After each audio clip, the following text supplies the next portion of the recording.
Hey guys, we have made it. We almost done. We have 2 weeks of class left. So I wanted to go over 7 and 7, 7-1 and 7-2. Initially, I said six, but six is primarily a pretty much self-explanatory. So let's begin and talk about, let's discuss and just go over briefly the actual ideal funding pitch. Because for some reason, this one usually some students get them kind of mixed up. So basically, what you guys are going to do is create a pitch as you are creating a pitch for an investor. Like you're in front of an investor and you're trying to have this investor invest in your company. Think about Shark Tank. With Shark Tank, as you know, they stood before five different potential investors and they pitched their idea. It's the same thing. Be creative. um, at the end, I would tell you to say, hey, are you ready to invest? Be confident. Even if you have to use a family member, a pet, a dog to give you the confidence. Because you guys never know that your business idea and your company, when you launch, you could possibly be able to gain an investor. So this is really important that you use this as you are treated as if you are actually pitching a funding idea to a potential investor. So as it says, you're going to describe your business idea. You seriously need to make sure you come across as confident, that excitement, but not too excited. But your energy reflects how you actually feel. So make sure you're calm, know your product back and forth, and just pitch your idea. Value and uniqueness is very important because you need to show why someone will invest in your company. What's the value? Why are you different? What makes your company different from any other company that could be out there similar to yours? So that's out of everything to me, an important tool. And I think you need to spend time. Like I know you guys have already stated your value and uniqueness, but when you're pitching to an investor, know why you are unique. What I usually tell people, go back to your why. Why did you actually start this company? With this company, what makes it, as I said, different? The problem, you guys already did this, the problem that your business idea solves. What about your business is going to appeal and solve a problem to a consumer? What are the risks? What are the advantages? Now, financial loss requirements, that is basically saying what you need the money. The layman's terms, what are you going to use the money if this investor or potential investors invest in your company? Oh, it's something else I didn't go over. It should be 3 to 5 minutes in length. So yes, you have to put all of this in a 3 to 5 minute video. Like I said, have fun with it. Use it as a tool that you, when you finish the class, when you graduate and you're actually launching your business, that it's ironclad and you could take this and pitch it to an investor. It has to be, you have to use a PowerPoint voiceover narration or anything that's similar.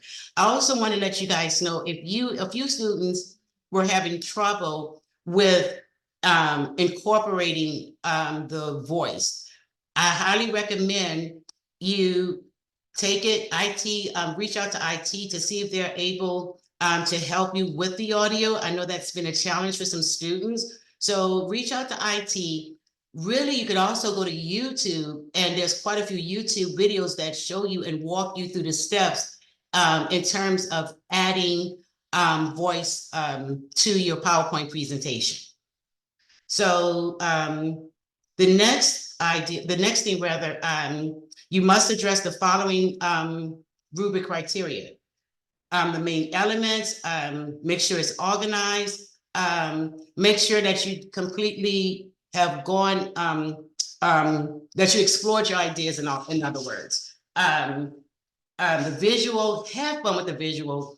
Make sure you put graphics, media, because I've seen over the years, sometimes people are shy, or students are shy, and they don't want to tap into their creativity, so they rather be safe than sorry.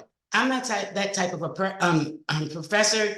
The more creativity, I love that. So tap into your creativity. Make sure you put graphics and media images or something that stands out to make your presentation or your pitch interesting. So that's important as well. Make sure at the end of your slides that you have your scholarly sources. At the end of the slide, all your scholarly sources should be as create a slide, and they all should be there. That's about it with 7-1 and ideas. So you basically using your company, and you're pitching your company to potential investors. If you guys have any questions about this part, feel free to text me. I answer texts quickly. Quite a few students have texted me throughout the semester. So the best way to get in contact with me is just send me a quick text. I think that's about it. Oh, the other thing, you can use as many slides as you want. So another thing that I notice, sometimes students will try to, no, I'm sorry, entrepreneurs will put everything on one slide. Sorry, you have everything on one slide. If you need additional slides, it's better to have a clear presentation that's easy to follow, rather than have one slide that you're trying to cram everything on. Use as many slides as you need to use, where it's professional and it's easy to read. So that's important as well. Sales and marketing strategy. We've already done sales and marketing strategy. You've already had a milestone that incorporated your sales and marketing strategy. Maybe just for 30 seconds to a minute, discuss your sales and marketing strategy. If you want to put additional information on your PowerPoint, feel free to do it. But the idea of a funding pitch is to actually get to the main points, hold an investor's attention, be happy, not happy, but have energy and passion about what you are selling, or what you are trying to get across to a potential investor. Tomorrow I'll have the Shark Tank video, and I'll have more information in our announcement section, but I really wanted to get an opportunity to go over and just clarify some the instructions with this funding pitch. So I hope I answered everything, or have it more clear.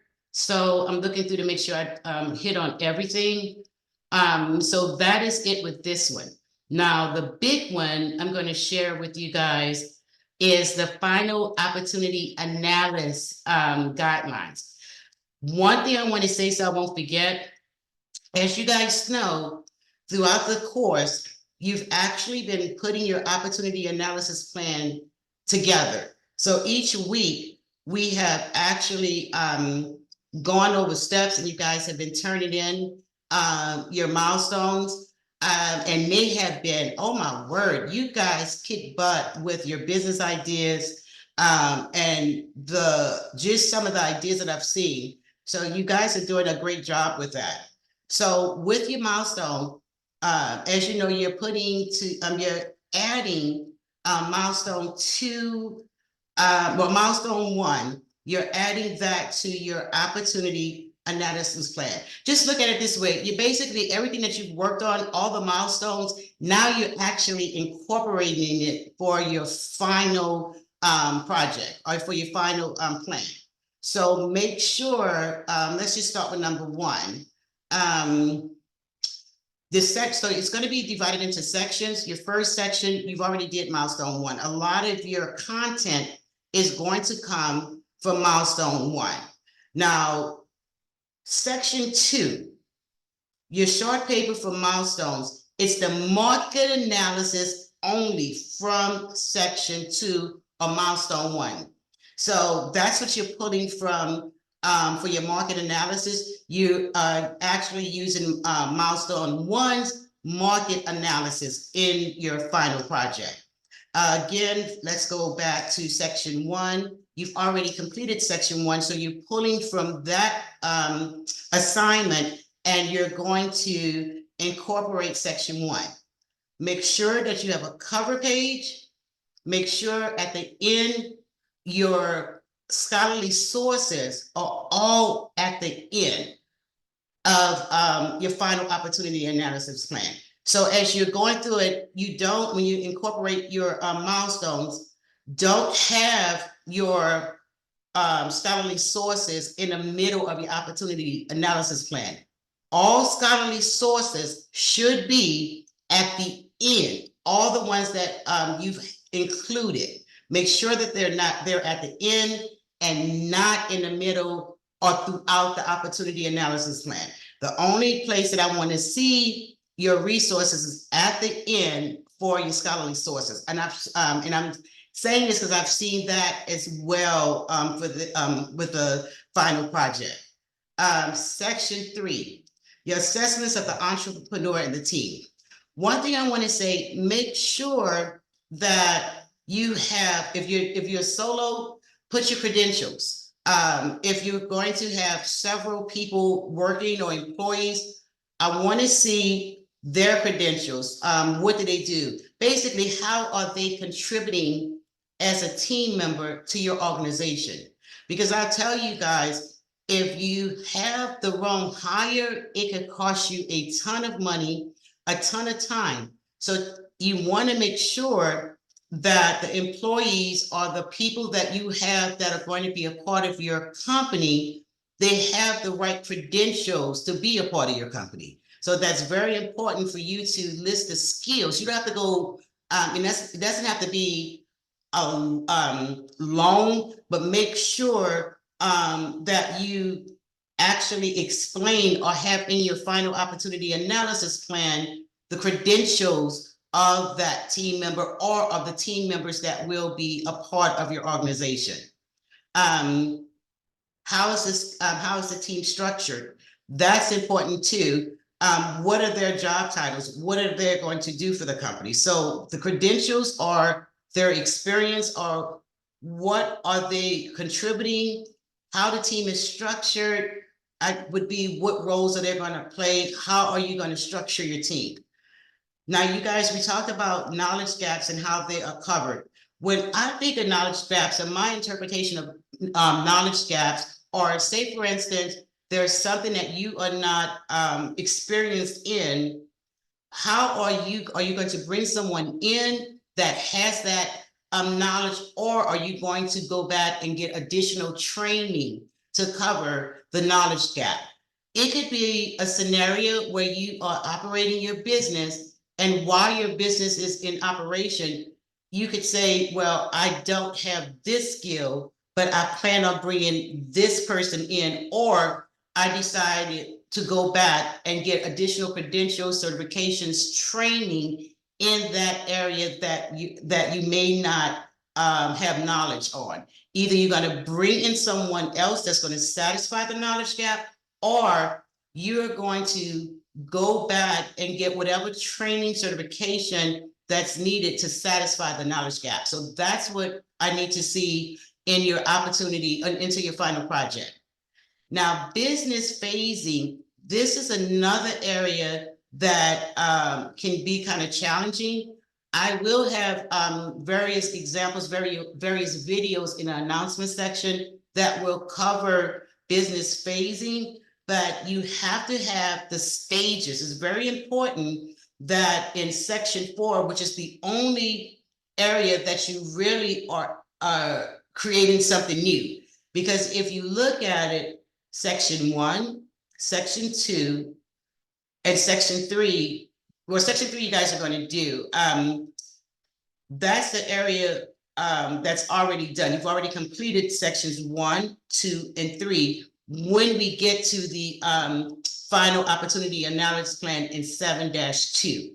So you need to have the idea stage, the concept stage, test marketing stage. Test marketing stage is when you've actually tested your business, whether you did the research to see if this is something viable, whether you talked to several people. to see what they thought. But the test marketing stage is really important to incorporate, and it has to be in your opportunity, your final plan rather. Products or service development stage. What service have you developed that is going to be incorporated in your final plan? What product are you going to incorporate as you develop in this developmental stage? Commercialization, again, I'll have videos that go into further detail regarding commercialization. Include anticipated resource requirements for each stage of the development. That's just basically saying that what type of research you've done or anticipate doing at that stage of development. Let's see, I want to make sure that I covered everything. So again, once you do your, once we get to week 7-2, everything will already be done from 1 through 3. What you're primarily working on would be your business phasing. Let's see. Here, this all the final product represents. So this actually goes into detail as to what items should be in your final plan. As you guys see, you've already submitted, but when we get to 7-2, you've already have worked on models. Well, we've done 2, we've done 3. You guys are doing 5 now and 7. So basically, each one of these milestones will already been completed from section 1 to section 3. What you're actually working on at the end of this would be the business phasing. And as it says, the goal of development phases is to show how much risk is required for each phase compared to the expected outcome or return. So as you're working through your final plan throughout the weeks, you've already kind of been doing that already. Some of you have already done the research prior, after you decided, hey, I'm going to open this business, I'm going to launch this business. I'm quite sure a lot of research and development or just research primarily, have already gone into you wanting to launch this type of business. Remember, include the short paper, just the market analysis, section 2. We went over section 3. Like I said, this business phasing is the last area that you will be working on. And as I said, again, I will have plenty of resources, videos that explains section 4 in detail. So I hope that answers or brings clarity to the final opportunity analysis plan. Again, you guys can always reach out to me if you have any questions. Just text me. Right now it's like 12:30 and I'm still wide awake. So I really don't have a certain office hour because I'm always back and forth in our portal. And I pretty much answer a text any time of the day. So like I said, this final opportunity analysis plan it's very important that you include all the sections in, all the sources, or at the end, you have a cover page that you are able to, the other thing, when you go through the milestones, or when you look at your papers that are your submissions that you've already submitted, if there's things that, like when you describe your business idea, if you want to change anything, that's not a problem. Say that you have already, like you've already submitted the milestone, but you see that you may have missed something when you explain a problem, meets a need, and so on. If you want to add to it or make any modifications to section 1, section 2, section 3, that's not a problem. With your market analysis rather, if there's anything that you need to change or add, make sure that you study your market. Make sure that your business idea, the company that you're launching is viable. And it's like I told you guys, quite a few, pretty much a lot, majority of the business ideas and concepts that I've read and during the milestones that I've read have been phenomenal. You guys are pretty much on the ball as it relates to the type of business that you want to launch, and you've been pretty clear as to the concept. Sometimes when I'm grading 7.2, I don't see not everybody, but I don't see enough of the market analysis described. So that's very important that you describe your market analysis, so you understand your market, your target market. That is so important. It's something that a lot of some businesses, if they don't understand their target market, or if they don't understand who their audience is, and that's so important. When you launch a business, make sure when you're doing your marketing, not just with the market analysis, but when you're doing a marketing plan, or when you're looking at how you're going to market to get your consumer, understand the language that consumer is, that is relatable, that the type of target, you understand their needs and their wants, and your business is actually talking to the specific market segment that you're trying to reach. So I'll give you an example. You know, guys, I've been in real estate. I work with different types of people, from investors, from pastors looking for churches or renting churches, luxury home buyers. Each one of those type of segments, I have to speak a different language. If I'm talking to an investor, especially an experienced investor, I'm not going to have the same conversation as I would a first-time home buyer. If I'm talking to a first-time home buyer, the conversation is going to be different. So it's really important to understand your audience. It's very important. Something else with your financing, or how you plan to gain money, or how you're planning on financing your company. Make sure that when you're doing your analysis, this is just in general, make sure that you have enough for 6 months to be able to pay your overhead, your business expenses. Make sure that you have enough overhead for at least 6 months to a year.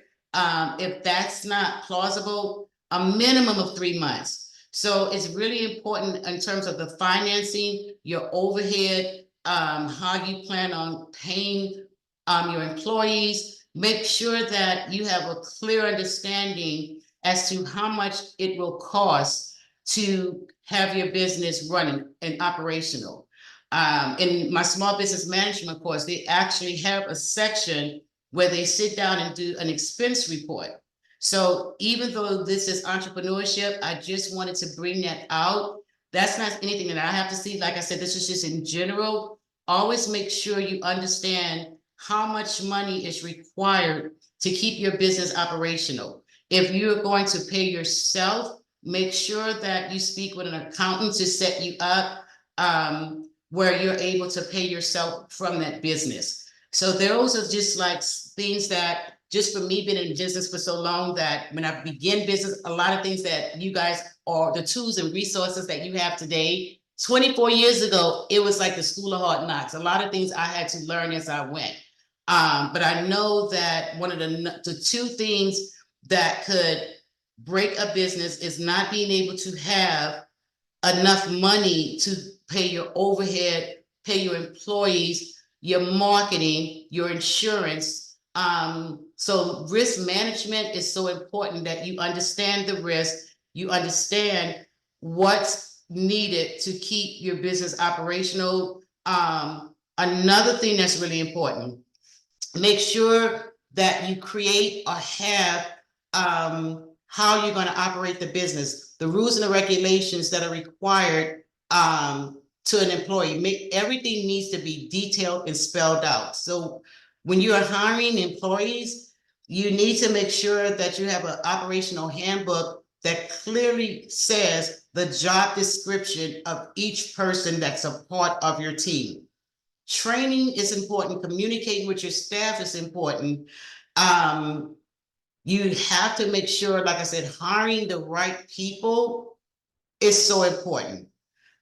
So when you're launching, make sure you take your time during the hiring process. Make sure that you have your operational handbook or your employee manual already in place. Make sure that every single aspect of your business is in front of you, and you from the business plan. As I said, this is an opportunity analysis project where you actually are seeing and testing to make sure this business is going to be viable. Also, if you already have the business or you are beginning your journey in entrepreneurship, there are fundamental aspect of a business that you need to know from top to bottom. Whomever you're hiring, you need to make sure that this person fits. Sometimes it's hard because you may really like this person, you guys just buy, or this might be an ideal employee, but then it doesn't work out. So what if it doesn't work out and you have to end up firing this person? You need to make sure that when you hire them, that they meet the requirements of your job description. So make sure that you have your job description and the role of that specific team member is spelled out. They have an understanding of it, and then they sign off on it. Social media, I've gained so many different clients from posting. I'm a talker, and videos don't intimidate me, but you need to have social media and money allocated to social media when you're doing your marketing. If you are kind of shy, maybe you can hire someone, but to me, the best advertiser is yourself. So Facebook, TikTok, maybe TikTok, as we don't really know, but hopefully TikTok, Instagram, fan base, Red Notes, Pinterest, what there's so many social media outlets. I said money allocated for that. If you're doing it yourself, the only thing that you would need money is if you have a social media marketer, or you have someone that is editing your videos. You can really do a lot of this yourself. So with social media, it's one of the inexpensive ways to get your business and your product idea. So I highly, highly recommend that you have content and you are promoting your business, even if you're doing a 2-minute video. If you have whatever type of business you have, you're able to talk to the audience or talk to potential consumers to bring them in and develop a good social media following. You have no idea the potential income you can acquire, the potential consumers or clients that you can acquire just by taking a phone and just talking about what you do. So that's really important.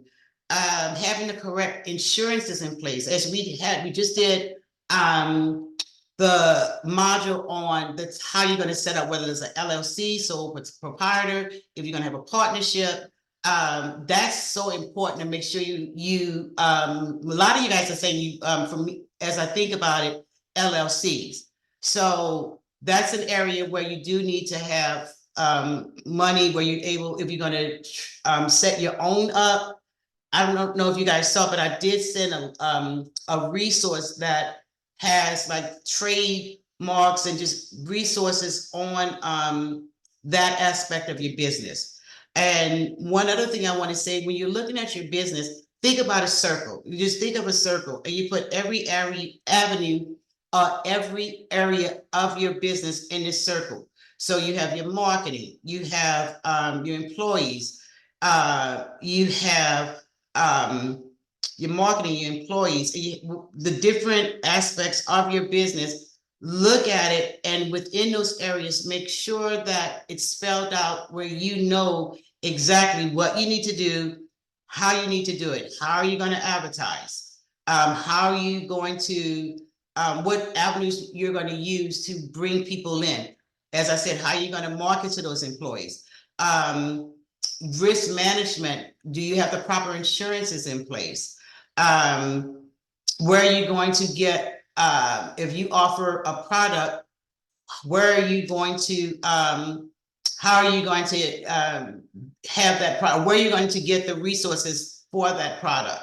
Um, Also, service in the service industry. That's really important to understand how you're going to set up your strategies to bring in people that are looking for your type of services. So as I said, it probably sounds kind of odd the way I explained it, but with a business, there's different sections or different aspect of a business. Make sure that you have it written down, is detailed contracts. If you are going to be in a type of business where there are contracts involved, make sure that when you're explaining your contracts, that they understand every that you're working with, they understand every area of the contract.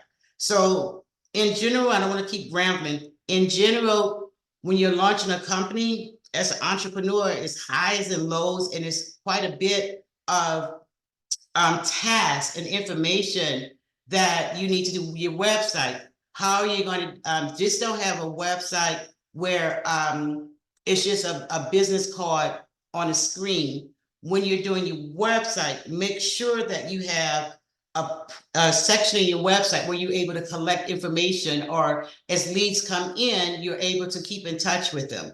One thing that people do, well, some businesses, not all, but some businesses don't do, is stay in touch with their business. Whether you know that you're sending them a birthday card, or you're sending them an anniversary, a graduation, whatever it is, always make sure that you stay in contact with your consumer. You could use a CRM system with your website. A CRM system is a way to, it's a system where you're collecting leads and you have all the information, and you can actually click a button and it'll send out information or send out some type of marketing about your business. It's a way to keep your name in front there. So it's really important to just not have a website, but have a website where you have a strong back-end system with the CRM as a way to keep in contact with your audience, with the leads that come into your website. There are websites like Wix that you can try to do yourself, or you could hire someone. I still use Fiverr, Fiverr, when I need to bring in someone to do something quick for me. Just make sure you look at their what other people are saying in terms of them being a good fit for your organization to do whatever small task. There are different, besides Fiverr, there's Upworks, there's TaskRabbit. So if you get overwhelmed, know that there are resources that are assisted that you can hire, or independent contractors that could do some of your tasks if you're not hiring, or you just need them for, if you're not hiring anyone full-time, or you may not have the budget to hire a full-time person to do a certain task. On Fiverr, Upworks, TaskRabbit, and there are quite a few of them, where you can actually hire an independent contractor to do research, to send out mail-outs, to call and follow up with the lead. So that's really important, to have that segment within that circle covered when you're looking at all the aspect, or the key aspects rather, of keeping your company flowing correctly. One thing I can say, Fiverr is not that expensive. Upworks is a little bit more expensive. I've used both. I know with Fiverr, I will interview or I'll talk to them. A lot of times it's all the communication is just through it on a portal, and you're going back and forth with messages. If you don't feel right with that particular person, there are a ton of people on Fiverr that does so many different tasks that you may need, from copywriting to lead generation to website development, or putting your website together. I mean, it's a slew of various jobs that you can hire, especially if it's just a one and done. You just need them for that particular project, or for them to do this particular task. There are independent contractors. You set up your own account. It's free to do it. It's free on Upworks to do it as well.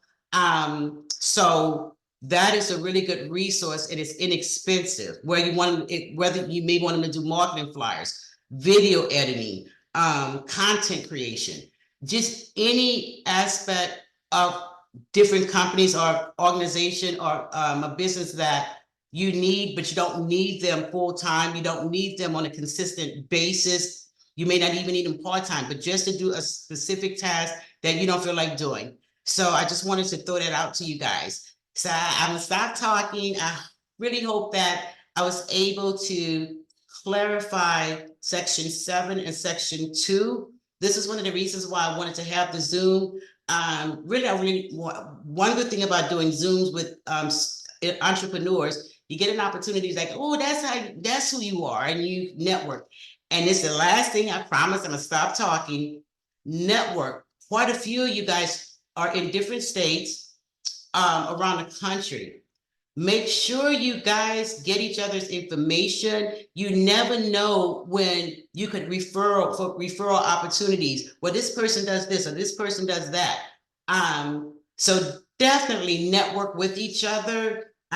Keep in touch with each other because you just never know how that could be an opportunity to give each other referral business. So I will talk to you guys later, and I pray you have a wonderful night. Thank you so much, guys, and I'll talk to you soon.